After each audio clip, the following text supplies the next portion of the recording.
Salut tout le monde, j'espère que ça va. Donc aujourd'hui, nouvelle vidéo zapping. Aujourd'hui les amis, on retourne sur X, se regarder encore énormément de posts. Comme d'habitude, on ne perd pas de temps, petit like, plein force, petit commentaire pour le référencement. Let's go, on commence avec le premier post insolite de la vidéo qui nous vient de Patricia Chebriand qui a marqué: après la catastrophe de la cérémonie d'ouverture des Jeux Olympiques LGBTQXYZ de Macron, celle du village olympique, selon l'esprit suprême de l'Elysée, les logements devaient se vendre comme des petits pains. En vrai, c'est devenu un ghetto fantôme. Regardez. 15 septembre 2025, le village olympique de Saint-Denis, laissé à l'abandon depuis un an avec des milliers de logements vides. Et ça, c'est pas que dans cette rue-là, hein. C'est dans plusieurs rues. Hein. Regardez, tout un abandon. Il y a le nom des rues. Mais c'est vide. Vide de chez vide.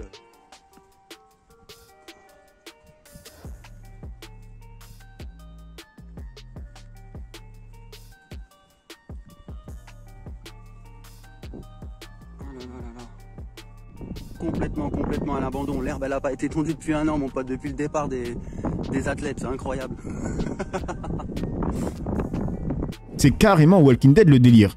Du coup, dans les commentaires, il y a une personne qui dit: mon cousin qui a travaillé à la RATP et qui ne trouve pas de logement sur Paris a eu un logement attribué dans le village. Les logements sont en travaux actuellement, c'est tout. Et elle lui répond: actuellement, ça fait plus d'un an, les logements vont pourrir sur place.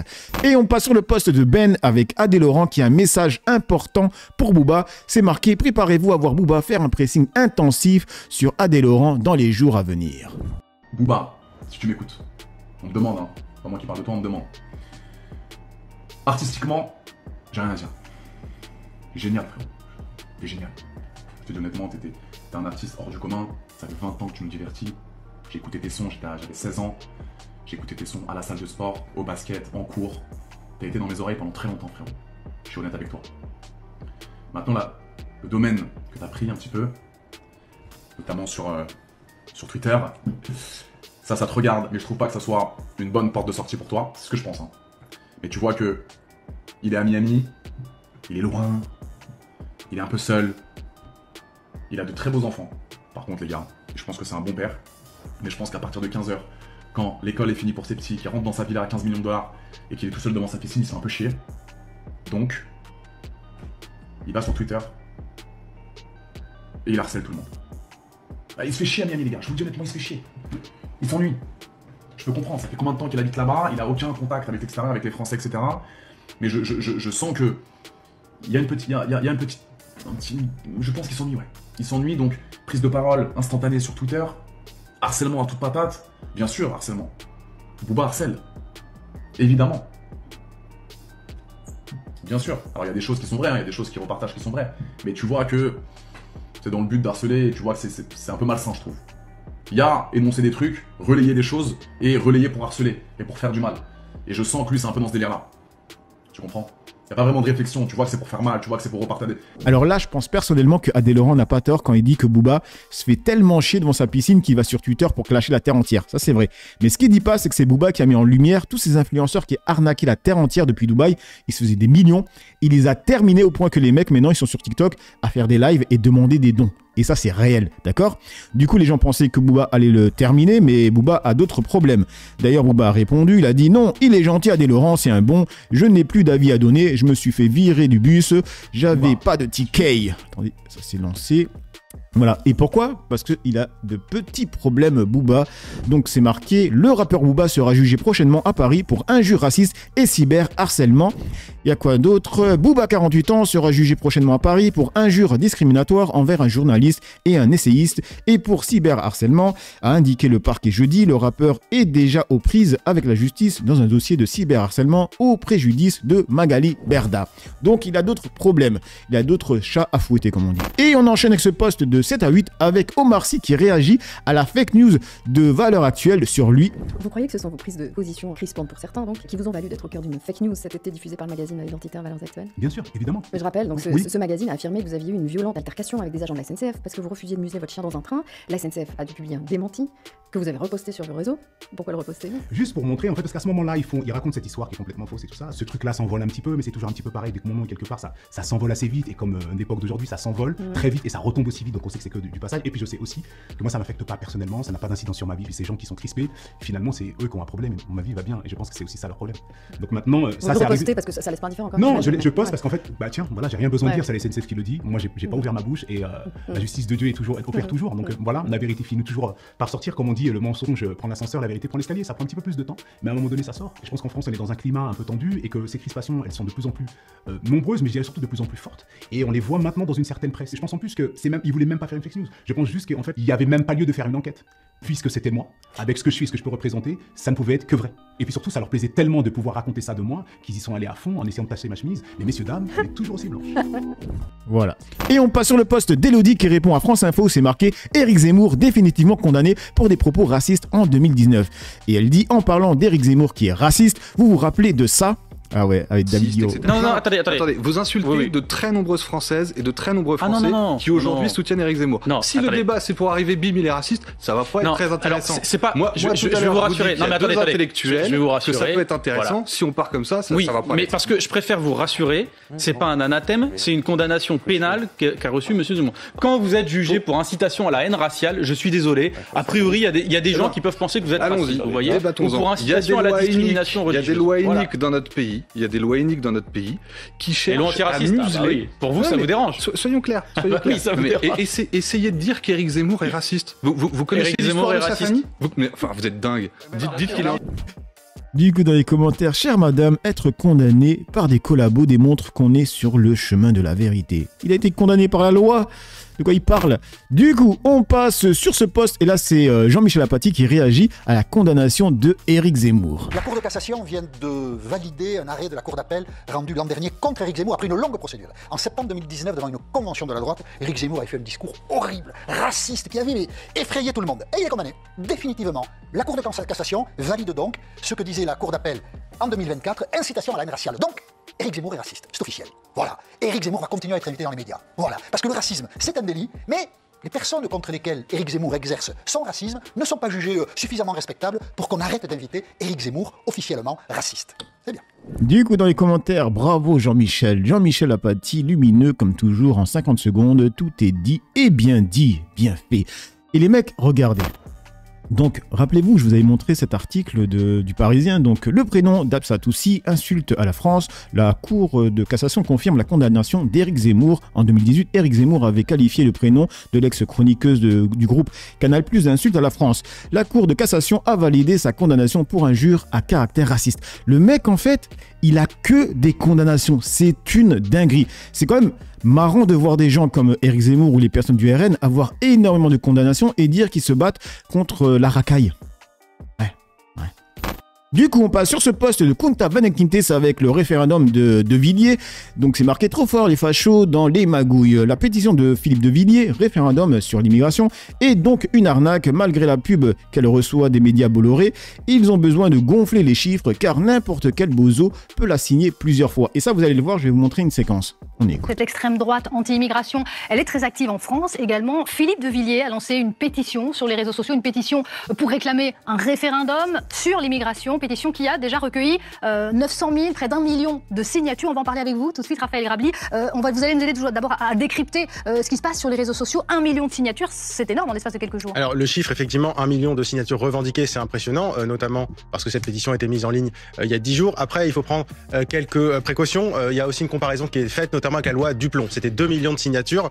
La principale différence, c'est que la pétition contre la loi Duplon avait été mise en ligne sur le site de l'Assemblée nationale. Et donc, pour signer cette pétition, finalement, il fallait s'authentifier, notamment via France Connect, ce qui faisait qu'on ne pouvait pas, entre guillemets, frauder et signer plusieurs fois. Là, cette pétition, elle a été mise en ligne sur un site qui a été créé par les équipes Philippe de Villiers, et donc par définition on peut la signer autant de fois qu'on veut. Il y a des systèmes de sécurisation sur des sites, des plateformes, par exemple Change, où on peut signer, mais à ce moment-là il faut avoir un mail de vérification et on clique sur le lien. Là le problème c'est qu'on peut signer autant de fois qu'on veut, donc il n'y a pas de vérification de signature, ce qui ne veut pas dire que cette pétition n'a pas récolté beaucoup de signatures, mais ce qui veut dire qu'à l'heure actuelle on ne peut pas certifier le fait qu'il y ait près d'1 million de personnes qui aient vraiment signé cette pétition. Voilà, même BFM TV ne veut pas se mouiller. Du coup on va sur la séquence parce que j'ai pas envie d'aller sur le site pour signer plusieurs fois pour vous montrer que c'est une arnaque. Parce que flemme de donner des signatures. Donc là, c'est une personne qui a fait une vidéo. Regardez.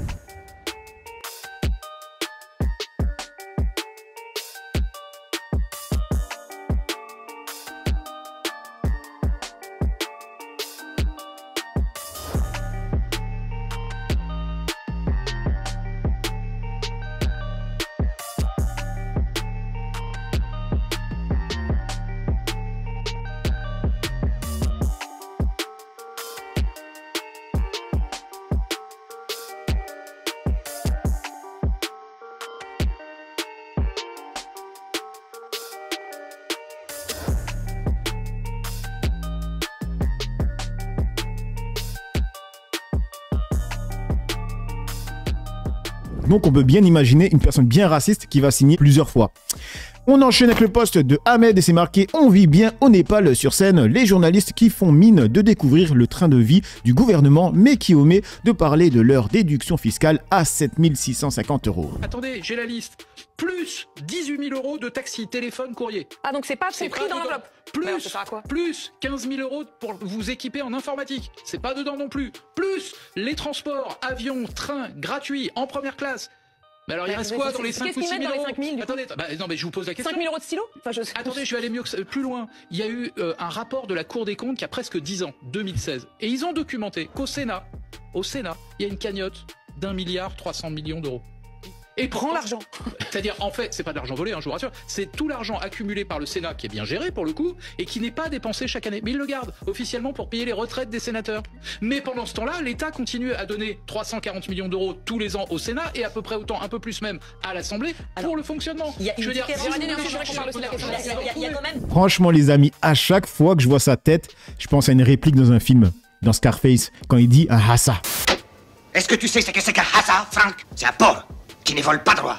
Tout à fait toi, Franck. Du coup, dans les commentaires, c'est la faute des Arabes. Macron, lamentable, la fonction publique, ça paye en fait. Et on passe sur le poste de l'insoumission avec Manuel Bompard sur BFM TV qui a dit « Je trouve scandaleux que vous continuez d'inviter le porte-parole de Tsahal, une armée génocidaire. Auriez-vous donné la parole à un porte-parole de l'armée russe? Non. La démocratie, ce n'est pas 1 minute pour les victimes et 1 minute pour les bourreaux. » Franchement, et d'ailleurs je vais vous dire, le prenez pas mal et je veux quand même le dire, que je suis quand même choqué que, y compris sur cette chaîne, vous continuez à donner la parole au porte-parole de l'armée israélienne, quoi. C'est-à-dire que, imaginez 1 minute que vous êtes en train de donner la parole au porte-parole d'une armée qui est accusée de crimes de guerre, de crimes contre l'humanité et de commettre un génocide. Est-ce que vous auriez donné la parole au porte-parole de l'armée russe? Non, vous l'auriez pas fait. Donc là, franchement, je vous le dis pour vous, mais je le dis pour tout le monde. On donne également la parole aux organisations qui travaillent sur place à Gaza. C'est pas 1 minute pour le bourreau et 1 minute pour la victime. Donc je suis désolé, mais à un moment, il va falloir, pardon, je l'ai pris. Alors, je fais pas la comparaison, mais Dimitri Peskov, le porte-parole de Monsieur Poutine, s'exprime sur toutes les chaînes françaises. Bah écoutez, je crois pas que vous l'ayez invité en duplex. Mais moi, personnellement, je vous le dis, ça m'a choqué. Donc on a eu l'ambassadeur russe, effectivement, aussi. J'ai l'habitude de dire ce que je pense. Et je suis choqué de l'absence de prise de conscience en France, dans le monde médiatique et politique, parce que je crois que dans le peuple, par contre, cette prise de conscience, elle a eu lieu aujourd'hui du fait que notre inaction sur ce sujet agit comme une forme de complicité par rapport à ce qui est connu aujourd'hui à Gaza et qui nous sera reproché pendant des années et des années. Et du coup, dans les commentaires, il y a une personne qui a réagi à ce qu'a dit le journaliste en posant la question à Grok. Est-il vrai que Dimitri Peskov s'exprime sur toutes les chaînes françaises au moins autant que Olivier Rafovic? Existe-t-il une différence de traitement médiatique entre la Russie et Israël en France? Et il y a Grok qui répond: d'après des recherches récentes, Dimitri Peskov apparaît rarement sur les chaînes françaises entre 2024 et 2025 avec peu d'interviews directes. Olivier Rafovic, en revanche, a été invité plusieurs fois sur CNews, TV5 et d'autres, notamment depuis octobre 2023. Des sources variées indiquent une différence de traitement médiatique entre Russes et Israël en France. Certains évoquent un biais pro-israélien, d'autres un traitement plus critique d'Israël selon les contextes géopolitiques. Voilà. Et on finit avec ce post de France Télévisions qui a marqué: alors que les Gazaouis fuient en masse l'offensive israélienne, le JT de 20h a pu documenter à quoi ressemblait Gaza avant et ce à quoi elle ressemble aujourd'hui. C'était avant le 7 octobre 2023, sur l'une des principales artères qui bordent la ville de Gaza. Un lointain souvenir qui laisse place au cauchemar. Voici la même route, filmée il y a quelques jours. La mosquée et ses 2 minarets sont détruits. Les immeubles et les maisons frappées remplacées par des tentes. Vu du ciel, on voit mieux encore les parkings, les toits de ce quartier devenu champ de poussière. Dans la bande de Gaza, 78% des immeubles ont été partiellement ou totalement détruits, selon l'Organisation des Nations Unies. Des hôpitaux, des écoles, des logements. En rouge, les plus sévèrement touchés. En jaune, ceux moins endommagés. La ville de Gaza est la plus frappée. 30 227 bâtiments démolis ou abîmés, devant Rafah et Khan Younes, toujours selon l'ONU. Prendre le contrôle de la ville est un objectif militaire assumé d'Israël. Pour survivre, les habitants sont contraints de se déplacer vers le sud et dans des camps où les réfugiés se massent par milliers. Du coup, dans les commentaires, il y a Alain qui dit « Pas une offensive, un génocide ou déportation ». Le 7 octobre, bande de chèvres, ça fait 117 ans que vous tapez sur les Palestiniens et vous venez vous plaindre encore. Le monde vous déteste tellement pour vos crimes et votre débilité profonde parce que juifs, je le redis au cas où. Des journalistes palestiniens ont documenté heure après heure le génocide pendant que vous faisiez les morts. Pire, lorsqu'ils sont ciblés et assassiné, qu'avez-vous fait, qu'avez-vous dit? Les médias français sont bien complaisants vis-à-vis d'Israël et de sa politique génocidaire. Bref, donc voilà les gars pour cette petite vidéo zapping réaction. Dites-moi ce que vous en pensez dans l'espace commentaire, dans la joie et la bonne humeur, sans insultes comme d'habitude. N'oubliez pas le petit like pour la force, petit commentaire pour les référencements. J'ai assez parlé pour le peu que j'ai parlé à vous décrire. Tout le monde.